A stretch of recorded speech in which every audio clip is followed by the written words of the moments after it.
조금 있으면 너희가 나를 보지 못하겠고 또 조금 있으면 나를 보리라 하시니 제자 중에서 서로 말하되 우리에게 말씀하신 바 조금 있으면 나를 보지 못하겠고 또 조금 있으면 나를 보리라 하시며 또 내가 아버지께로 감이라 하신 것이 무슨 말씀이냐? 하고 또 말하되 조금 있으면이라 하신 말씀이 무슨 말씀이냐? 무엇을 말씀하시는지 알지 못하노라. 하거늘 예수께서 그 묻고자 함을 아시고 이르시되 내 말이 조금 있으면 나를 보지 못하겠고 또 조금 있으면 나를 보리라 함으로 서로 문의하느냐. 내가 진실로 진실로 너희에게 이르노니 너희는 곡하고 애통하겠으나 세상은 기뻐하리라. 너희는 근심하겠으나 너희 근심이 도리어 기쁨이 되리라. 여자가 해산하게 되면 그 때가 이르렀으므로 근심하나 아기를 낳으면 세상에 사람 난 기쁨으로 말미암아 그 고통을 다시 기억하지 아니하느니라. 지금은 너희가 근심하나 내가 다시 너희를 보리니 너희 마음이 기쁠 것이요 너희 기쁨을 빼앗을 자가 없으리라. 그날에는 너희가 아무것도 내게 묻지 아니하리라.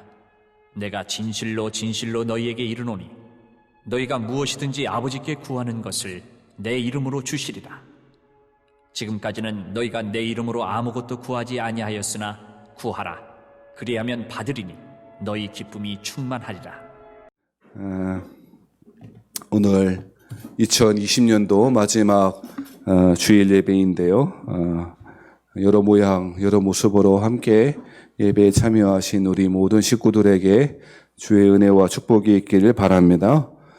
우리 함께 모이지 못하는 안타까움이 있습니다만 오늘도 말씀 안에 교제하고 마지막 한 해를 잘 정리하고 보내시는 그런 날들이 되기를 바랍니다. 우리 계속 요한복음 말씀 살펴보고 있습니다. 예수님 제자들에게 여러 가지 말씀들을 하고 있는 중에 있습니다. 마지막 만찬을 행하시고 겟세마네로 가는 도중에 예수님 계속 말씀하시고 있는 장면들을 살펴보고 있습니다. 지금 제자들의 상황이 어떠합니까? 제자들의 상황, 제자들의 마음은 근심하고 걱정으로 가득 차 있었다라고 성경이 기록하고 있습니다. 제자들이 근심하고 걱정하는 이유는, 근본적인 이유는 예수님이 그들을 떠나시겠다고 그렇게 말씀하셨기 때문입니다. 잘 아시듯이 예수님은 체포당하시고 그리고 고난받으시고 십자가에 죽으시고 이렇게 일련의 구속사적인 사건을 앞으로 이제 구속의 길을 가시게 될 것입니다.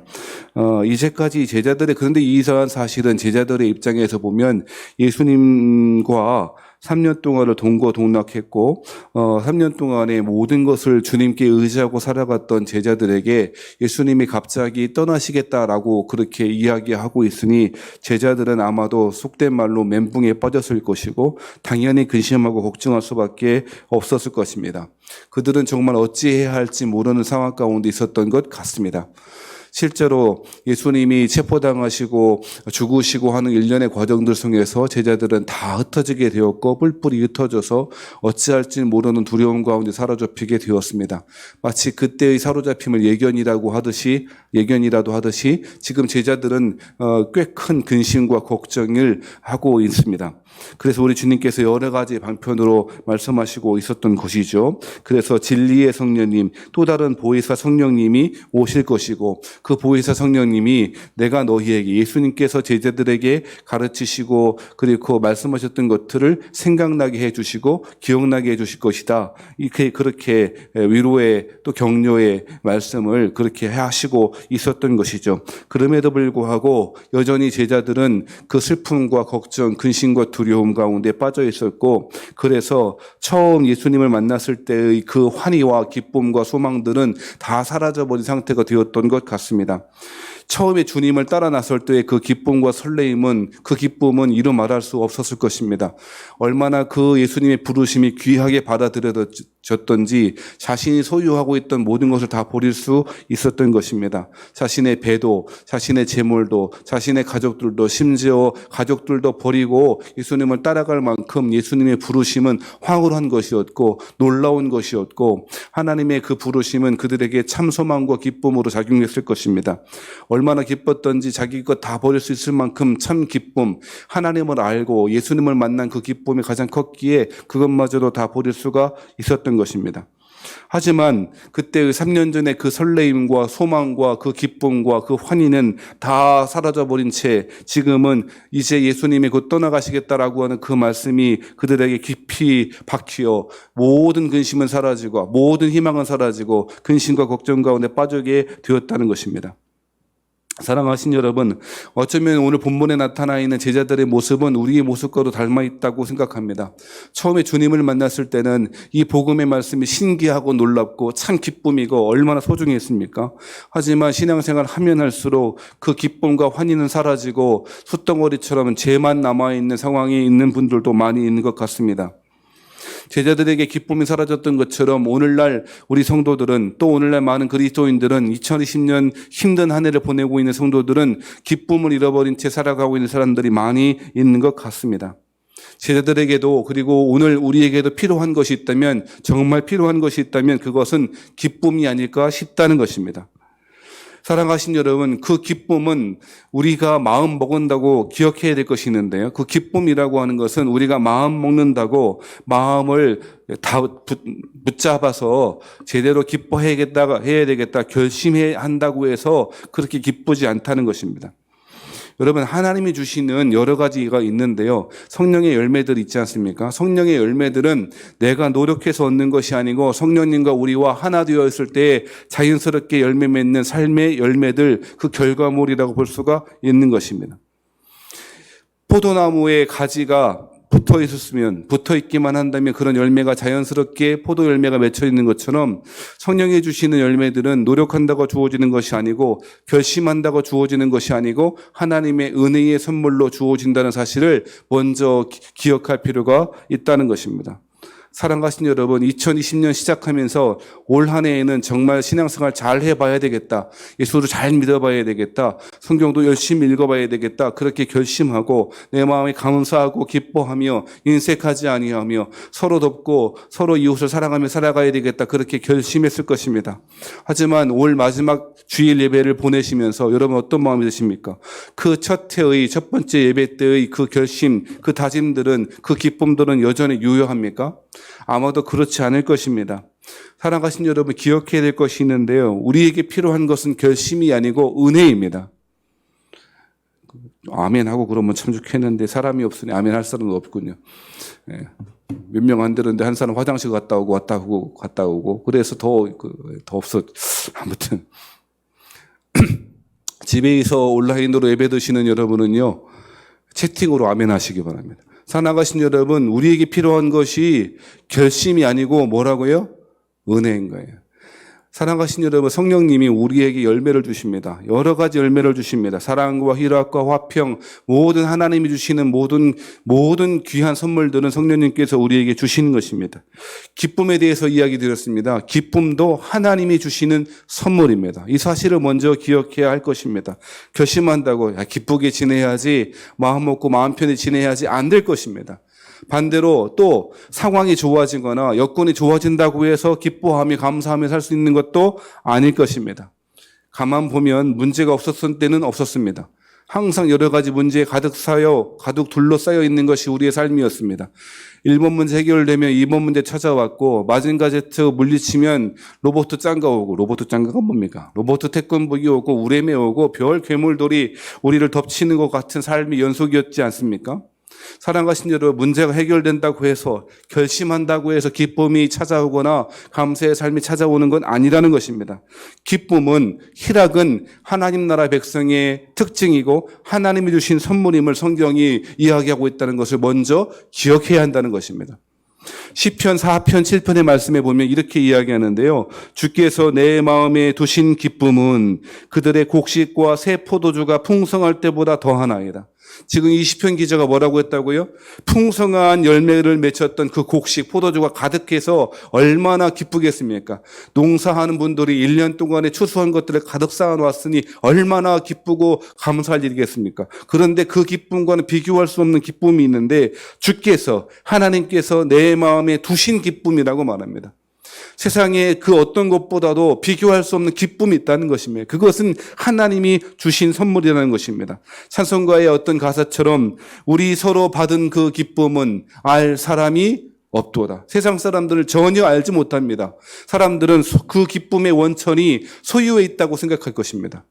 네, 우리 학생들은 좋은 옷 사는 거 되게 좋아합니다. 우리 아들도 맨날 옷 사는 게 좋아합니다.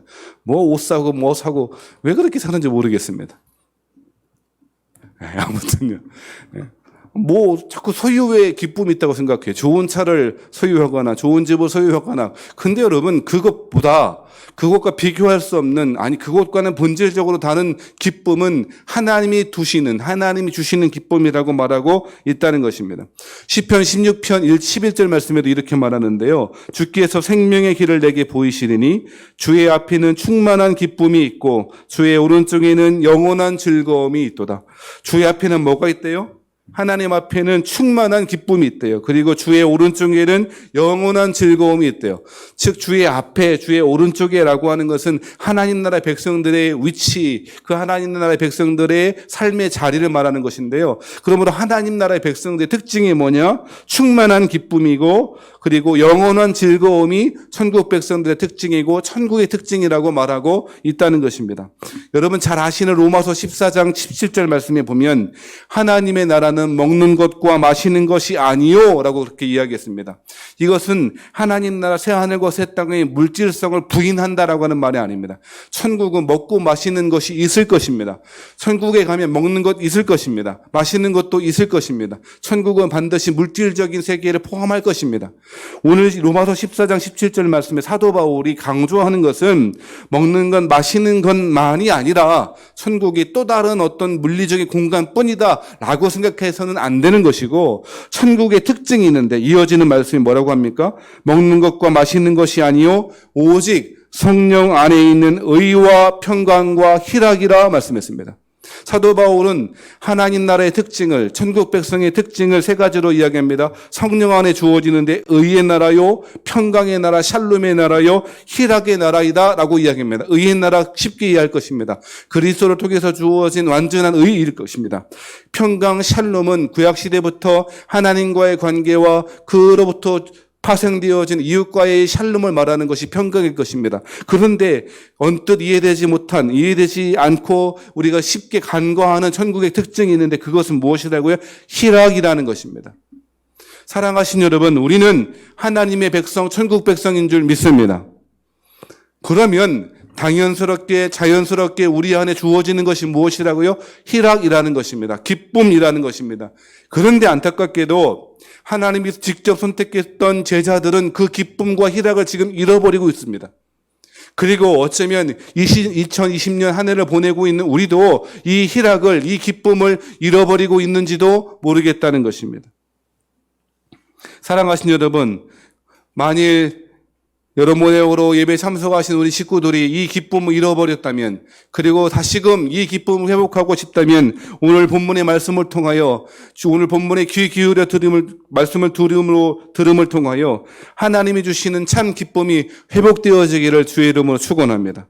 그러면 오늘 본문의 말씀으로 크게 세 가지를 말씀드릴 텐데요. 어떻게 하면 이 천국의 기쁨을 회복할 수 있을까요? 첫 번째, 이 하나님 나라의 기쁨을 회복하기 위해서는요, 하나님이 여전히 언제든지 우리와 함께 하심을 확신해야 한다는 것입니다. 지금 제자들이 근심하고 걱정하고 두려워하는 근원적인 이유가 무엇입니까? 복합적인 이유이겠습니다만 그 근본적인 원인은 우리 주님께서 제자들과 함께 있지 않는다라고 하는 부재의 시간 때문이었습니다. 물론 예수님이 제자들을 지금 떠나시는 것은 잠깐이고 그것마저도 제자들과 영원히 하나 되어 영원한 하나님 나라를 이 땅 가운데 가져오시기 위한 구속의 사건을 위한 사건임을, 그 잠시의 부재는 그런 의미를 가지고 있음을 알고 있습니다. 예수님이 떠나시는 것은 영원토록 떠나시는 게 아니에요. 그렇지 않습니까? 잠깐입니다. 그런데 제자들은 이 사실을 잃어버리고 있다는 것입니다. 때때로 우리 신앙생활을 하다 보면 하나님의 임재보다는 하나님의 부재를 경험할 때가 참 많이 있습니다. 하나님 우리 마음에 살아계셔 라고 말하기는 좋은데 정말 그러한가? 내 안에 살아계신 하나님을 경험하고 살아가는가? 라고 한다면 쉽사리 아멘 하지 못하는 분들도 있을 것입니다. 우리의 삶이 팍팍하고 고단하기에 하나님은 저 멀리 저 우주 너머에 어디쯤 계신다라는 사실을 인정할지 몰라도 지금 나와 여기에서 함께 계시다는 사실을 확신하지 못할 때가 많이 있습니다. 더군다나 고통스러운 상황이, 고통스러운 문제들이 지속될 때에는 하나님의 임재를 확신하기 정말 어려운 것입니다. 그런데 여러분, 이렇게 느껴지는 것은 그것은 주님이 부재하시고 주님이 우리와 함께 계시지 않는다라고 느껴지는 것은 말 그대로 사실일까요? 감정일까요? 예, 두 말 안 하고 생각해봐도 분명히 대답할 수 있는 것은 감정일 뿐입니다. 사실이 아닙니다. 오늘 16절 말씀에 보면 이렇게 말합니다. 요한복음 16장 16절 말씀에 조금 있으면 너희가 나를 보지 못하겠고 또 조금 있으면 나를 보리라 라고 말씀하셨습니다. 이것 때문에 걱정하고 근심하고 그런 내용들이 서로 이게 무슨 뜻이냐라고 묻는 내용들이 17절, 18절, 19절 말씀입니다. 여러분, 오늘 본문의 말씀에 조금 있으면 나를 보지 못하겠고 또 조금 있으면 나를 보리라 하는 뜻이 무슨 이야기입니까? 조금 있으면 못 본다는 얘기는 예수님이 곧 체포당하시고 죽으시고 십자가에 달리시고 장사되어지고 이제 그런 일들을 가리키는 일련의 사건들을 가리키는 것입니다. 그러니 잠시 잠깐은 보지 못할 것입니다. 정말 며칠입니다. 잠깐의 부재입니다. 사실은 그때에도 하나님은 여전히 제자들과 함께 하셨고 우리들과 함께 계시죠. 근데 조금 있으면 다시 보게 될 것이다. 부활을 통해서 제자들은 예수님을 다시 보게 될 것이고 그리고 부활 이후에 승천 이후에 성령님이 우리 가운데 오심을 통해서 우리는 성령님을 통해서 예수님을 하나님을 보고 경험할 수가 있게 될 것입니다. 오늘 16절 말씀이 그런 이야기를 하고 있는 것이죠. 그런데 제자들은 이 사실을 확신하지 못하고 믿지 못합니다. 여러분, 왜 우리가 기쁨이 없을까요? 왜 기쁨을 잃어버렸을까요? 하나님이 여전히 어떠한 상황 가운데에도 제자들과 우리들과 함께 하시고 있다는 사실을 믿지 못하기 때문입니다. 때때로 우리는 사실보다 감정을 붙잡을 때가 많습니다. 우리의 상황은, 우리의 감정은 어떻습니까? 이럴 때 하나님 어떻게 이럴 수가 있어? 하나님이 정말 우리 함께 계시는 게 맞아? 라고 하는 마음이 드는 것 사실일 것입니다. 예, 충분히 공감할 수 있고 고통스러운 상황 가운데 그렇게 울부짖는 것 어쩌면 당연한 사람들의 본능과 같은 것입니다. 하지만 그때에 정신 똑바로 차리고 붙잡아야 될 것이 있는데 감정이 아니라 사실을 붙잡아야 한다는 것입니다. 왜 그런 줄 아십니까? 사단은 우리의 대저 악한 마귀 사탄은 우리의 마음을 통하여 거짓된 사실들을 계속 집어넣기 때문입니다. 가룟 유다에게 예수를 팔 생각을 넣었던 그 마귀가 지금도 우리의 귓가에 속삭입니다. 하나님이 너와 함께 계시는 줄 알아? 하나님이 너 그렇게 돌보시지도 않아. 하나님 무슨 기도에 응답하신다 그래. 하나님은 저 멀리 그래. 창조주 하나님 그래. 그건 믿어. 하지만 지금 여기서 너와 함께 계신 하나님 그분은 네가 어떻게 믿을 수 있어? 라고 그렇게 마귀가 속삭일 거라는 것입니다. 사랑하신 여러분, 마귀의 음성을 듣지 말고 하나님의 진리의 말씀을 들으시는 여러분 되길 바랍니다. 기쁨을 회복하기 위해서 필요한 것이 뭐라고요? 우리의 상황과 감정이 아니라 진리의 말씀을 붙잡는 것입니다. 진리의 말씀이 무엇입니까? 내가 너희를 영원토록 떠나버리지 않겠다. 내가 고아처럼 너희를 버려두지 않겠다라고 말씀하신 것이 진리 아닙니까? 사랑하신 여러분, 하나님이 주신 천국의 기쁨이 회복되길 바랍니다. 그러하기 위해서 첫 번째 뭐 하자고요? 하나님께서 어떠한 상황 가운데에도 우리와 함께 하심을 믿어야 한다는 것입니다. 이 사실을 믿으시는 저와 여러분 되시기를 주의 이름으로 축원합니다. 사랑하신 여러분, 두 번째로 천국의 기쁨과 희락을 회복하기 위해서 필요한 것이 있는데 그 두 번째는 무엇이냐면 고통은 고통 자체로 끝나지 않는다라고 하는 것을 믿어야 된다는 것입니다. 다시요. 뭐라고요? 고통은 고통 자체로 끝나지 않는다는 것입니다. 제자들은 예수님의 부재가 참으로 고통스러운 일이었을 것입니다. 왜 안 그렇겠습니까? 모든 것을 예수님께 다 의탁했으니, 그들이 모든 삶을 다 예수님께 의탁했으니 예수님의 부재, 예수님의 떠나가심은 정말 큰 고통일 것입니다. 뿐만 아니라 제자들의 고통은 어떤 고통입니까? 오늘 16절부터 나와 있는 고통들을 보면 20절 말씀에 보면 진실로 진실로 너희에게 이르노니 너희는 곡하고 애통하겠으나 세상은 기뻐하리라. 너희는 근심하겠으나 너희 근심이 도리어 기쁨이 되리라. 제자들이 또 고통스러운 것은 예수님이 제자들을 떠나가니까 사람들이 희롱합니다. 조롱합니다. 뭐 저 예수라는 사람 뭐 메시아라고 떠들고 하나님의 아들이라고 떠들더니 뭐 저렇게 십자가에 그렇게 죽어버리네. 사람들은 조롱할 것입니다. 그래서 제자들을 곡하고 애통하는데요. 세상은 오히려 기뻐합니다. 제자들은 근심하는데 제자들의 그 근심이 오히려 세상 사람들에게 기쁨이 되어지는 이 아이러니한 상황들이 벌어지게 될 거라는 것입니다. 그런데요, 그러면서 이러한 고통이 고통 자체로만 머물지 않고 고통이 고통 자체로 끝나는 것이 아니라고 이야기합니다. 그것이 21절 말씀입니다. 여러분 21절 말씀 보실까요? 21절 말씀에 뭐라고 이야기합니까? 여자가 해산하게 되면 그때가 이르렀으므로 근심하나 아기를 낳으면 세상에 사람 난 기쁨으로 말미암아 그 고통을 다시 기억하지 아니하느니라 라고 이야기합니다. 오늘 이 조금 전에 읽었던 이 본문의 말씀을 가만 살펴보면 고통이 어떤 예를 들었습니까? 여인들에게 해산의 고통이 해산의 고통으로 끝나지는 것이 아니지 않냐라고 말하는 것입니다. 해산의 고통은 금방 뭐로 바뀝니까? 세상에 사람 난 기쁨으로 바뀌지 않습니까? 자녀가 이 땅 가운데 태어난 그 탄생의 기쁨으로 금세 바뀌어 그 이전의 고통은 전혀 기억나지 않을 정도로 기쁨이 주어진다라고 하는 것입니다. 사랑하신 여러분, 제자들에게 고통스러운 상황이 없을 것이다 라고 말하는 것이 아니고요. 고통스러운 상황이 있을 것이고 조롱당하고 모욕당하고 세상 사람들이 오히려 너희가 고통스러워하는 그 모습을 보고 기뻐할 것이다. 그런 상황이 오겠지만은 그렇게 모욕당하고 고통스러운 상황이 계속되는 것이 아니라고, 그 고통은 고통스러운 상황으로 끝나는 것이 아니라고, 반드시 뭘로 바뀌게 되어질 것인가? 기쁨으로 환희로 바뀌게 될 것이라고 말하고 있다는 것입니다. 사랑하신 여러분, 그리스도인에게 고통은 고통 자체로 끝나는 것이 아닙니다. 해산의 고통이 고통 자체로 끝나는 것이 아니듯, 고통 자체의 목적이 있는 것이 아니듯, 새로운 생명의 탄생으로 말미암아 환희와 기쁨으로 축복으로 바뀌는 것처럼 그리스도인에게 고통은 고통 자체로 끝나는 것이 아닙니다. 그 고통은 오히려 더 큰 기쁨을 위한 디딤돌이 될 수도 있다는 것입니다. 쉽게 이해할 수 없는 분들도 있을 것입니다. 아예 처음부터 그 고통을 주시지 말지. 하지만 여러분, 우리의 인생이라고 하는 것이, 우리의 정욕이라고 하는 것이, 우리의 악함이라고 하는 것이 그렇게 단순하지 않으니 단순하지 않은 질문을 단순하게 대답할 수는 없을 것입니다. 예를 들어보면 조금 전에 말씀드렸던 제 말씀이 금방 이해될 줄 믿습니다. 이것은 여러 차례 제가 설교한 적도 있고 예를 들어서 말씀한 적이 있었습니다. 고통이 고통 자체로 머물러 있지 않고 새로운 기쁨과 환희로 바뀌는 것은 이 세상에 참 많이 있습니다. 조금 전에 오늘 본문의 말씀은 출산의 고통을 이야기했습니다. 또 여러분, 마라톤의 고통도 제가 예를 든 적이 있었습니다. 마라톤은 죽음의 고통입니다. 실제로 마라톤 전투 이후로 그 사람이 뛰어가다가 결국에는 전쟁에 승리했다라는 소식을 전해주고 죽었다는 건 아닙니까?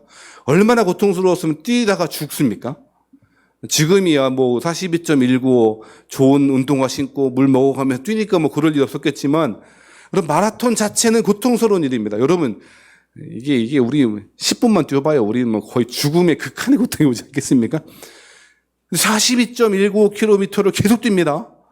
그렇게 뛰어요. 그런데 사람들이 희한하게 그것을 열심히 해요. 나 왜 하는지 모르겠죠. 우리는 뭐 잘 안 뛰니까 모르겠습니다. 근데 여러분, 마라톤 하는 사람들, 그렇게 장거리 달리기를 하는 사람들에게 마라톤은 고통으로 끝나지 않습니다. 기쁨으로, 환희로, 감격으로, 성취감으로 바뀌지 않습니까? 강수진입니까? 이수진입니까? 발레리나 강수진 맞습니까? 그 사람의 발을 이야기한 적도 있었습니다. 언젠가 인터넷에서 그 강수진인가 하는 그 발레리나의 발을 본 적이 있었습니다. 흉측하게 변했더라고요. 얼마나 이 발가락으로 온몸의 무게를 지탱하며 서고 또 연습하고 또 연습했던지, 얼마나 고통스러웠고 그 몸무게, 자신의 몸이 그 발가락으로 하나로 지탱하고 있으니 얼마나 아프고 고통스러웠겠습니까? 그런데 여러분, 그 고통이 고통 자체로 끝난 것이 아니지 않습니까? 무슨 이야기입니까? 사랑하신 여러분, 우리가 천국의 기쁨을 회복하기 위해서는요, 고통의 목적을 알아야 한다는 것입니다. 여러 차례 말씀드리고 계속 지금 우리 요한복음에 계속 강조되고 있는 부분인데요. 고통에는요, 이유가 있는 것이 아니고 뭐가 있다고요? 목적이 있습니다. 이 사실을 받아들이고 이해해야 한다는 것입니다. 사랑하신 우리 성도 여러분, 기쁨의 회복을 위해서 필요한 것은 고통은 고통으로 끝나지 않는다는 것입니다. 이 사실을 확신하시고 믿으시는 여러분 되기를 바랍니다. 22절에 그래서 뭐라고 이야기합니까? 지금은 너희가 근심하나 내가 다시 너희를 보리니 너희 마음이 기쁠 것이요 너희 기쁨을 빼앗을 자가 없으리라. 저는 여러분 우리 모든 교우들에게 이 은혜가 있기를 주의 이름으로 축원합니다. 세상이 빼앗을 수 없는 기쁨, 하나님이 주신 그 기쁨, 고통스러운 상황 가운데 여전히 우리와 함께 계셨고 우리 안에 계셨고 우리 위에 계셨던 그 예수님을 기억하는 것, 그것이 천국의 기쁨을 회복하기 위해서 필요하다는 것입니다. 고통스러운 상황 가운데는 주님이 우리 곁에 계시지 않는다고 그렇게 울부짖고 싶을 것입니다. 하지만 그렇지 않습니다. 우리 주님은 고통스러운 상황 가운데 여전히 우리의 당하는 고통을 바라보시고 애통해 하시며 그 고통을 짊어지시고 근본적으로 그 고통의 악을 해결하시고 끝장내기 위하여 십자가에 돌아가시고 부활하시고 승천하신 것입니다. 이 사실을 확신하시는 여러분 되기를 바랍니다. 세 번째로, 마지막 세 번째로 천국의 기쁨, 이 희락을, 이 환희를 회복하기 위해서 필요한 것이 있는데 그것은 기도의 응답을 확신하라는 것입니다. 20절부터 21절 말씀에 보면 특별히 23절, 24절 말씀에 보면 참 놀라운 이야기, 놀라운 말씀을 하고 있습니다. 여러분 23절, 24절 말씀을 주목해서 다시 한번 보시겠습니다. 그날에는 우리 주님이 오시는 날일 것입니다. 우리 주님께서 다시금 부활하시고 승천하시고 오시는 그날에는 너희가 아무것도 내게 묻지 아니하리라. 사실 제자들은 계속 묻는 사람이었습니다. 비유로 말씀하시면 예수님께 이 비유가 무슨 뜻인가요? 라고 묻기도 하고 이 사람들의 이상한 행동 또 예수님의 특이한 행동들 기적의 사건들을 경험하면 그것이 어떤 뜻인가요? 묻기도 했습니다. 그런데 이제는 그렇게 묻지 않을 거랍니다. 왜 그렇죠? 그 이유가 무엇입니까? 그 답이 23절 24절 말씀입니다.